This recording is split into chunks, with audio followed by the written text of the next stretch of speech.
have a really romantic story. We met like super movie quality, like romance, this really sexy, exotic location on the internet.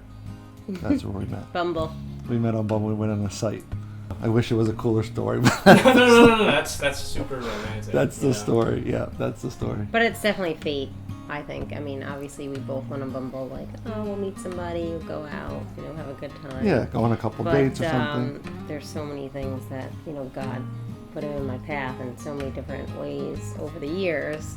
His family had property within 2 miles from my house. Mm-hmm. My brother always used to play soccer here in Mount Vernon, just close to where he lived. Yeah, close to here in Westchester. And the app, I think, was kind of on the fritz, because... Yeah, like radius, like you put 5 miles, 10 miles, like whatever. Okay.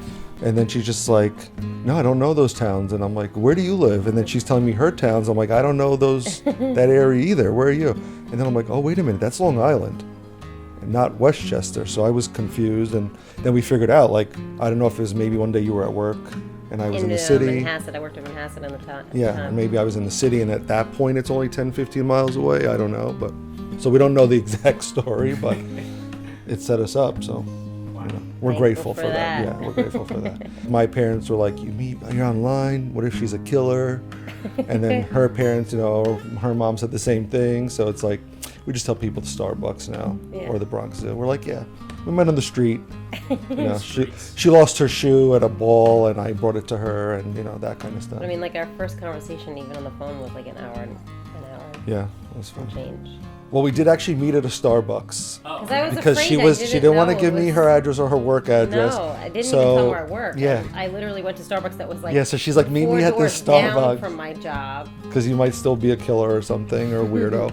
But the first encounter was fun. It was this crazy first date. It was the longest first date I've ever been on. I don't know, we were there for like 6-7 hours. I got stuck in all this traffic going to Long Island. It was the day before my birthday, which was a little bit strange. So we celebrated at midnight and had cake and everything. The totally wrong cake, a cake that I don't like. But he should have ran then. She's like, but it was the thought that counts. But no, it was crazy. It was a good first date. We went to a restaurant, then we went to like a wine lounge afterward, and it was a lot of fun. We were there till like really late. And we pretty much closed the place down at like 2:30. Like it was like 2:00 in the morning or something like that, right? Yeah. At least. And then we talked for at least another hour. Yeah. Best birthday gift ever. To myself. To myself.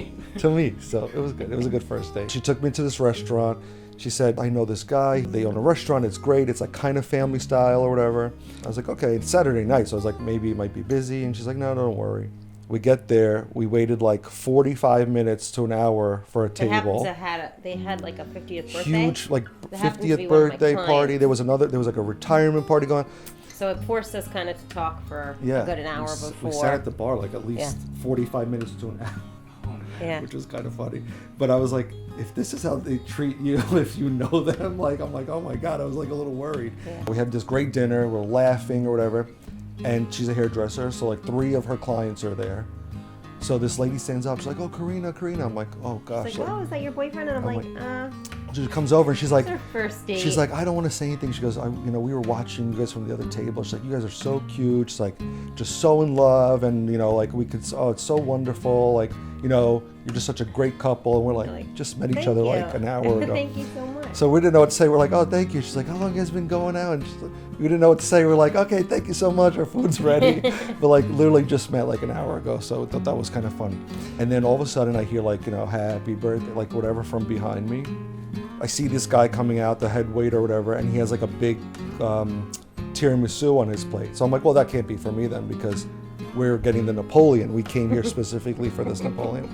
Sure enough, tiramisu goes like right in front of me, and I'm like, oh, I guess this is for me. So Carina goes, no, we want the Napoleon, He like takes the cake, and literally like they reverse. They just like slowly retreated back into the like kitchen, and I'm like, are they gonna like come back out now? I don't know what's going on. A couple of minutes pass, and then they come back out with the tiramisu, and they're like, we're so sorry, we just ran out of the Napoleon. Last week's gone, but apparently he loved it because we went on a second date, and now we're married. Yeah, and now we're married, and great first date, but it was a lot of like craziness going on, but that's what we like anyway, I guess, right? Who's the lucky one? We're both lucky. Yeah. I think it's like everything he does. Oh, wow. I'm not even being corny and cheesy, but no, I love his eyes and his smile alone. Just he doesn't have to say much to get me smile. It's easy. That's it? Just a smile and nothing else?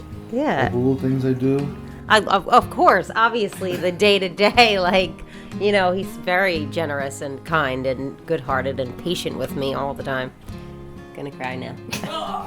And the mic goes back to him. She's an easy crier. Loves tears. She's an easy crier. I'm This an ugly one. crier, so they say, so I won't go there. She's an easy crier. She cries at like puppy commercials. She doesn't even like dogs. I don't know why. But cries at everything.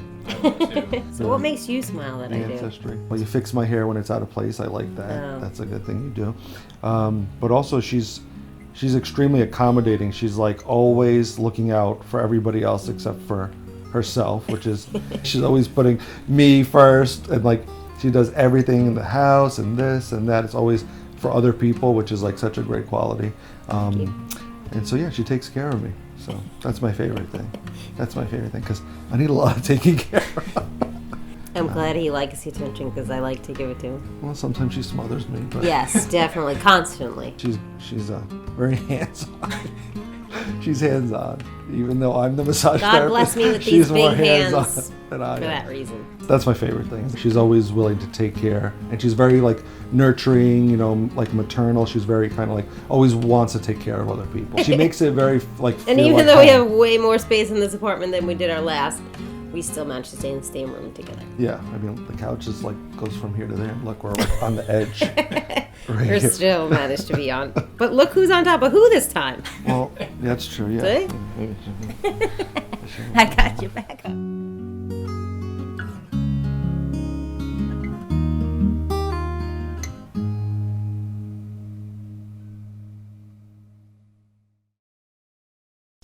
I feel like a reporter. We're in an interview? Yeah, like a journalist.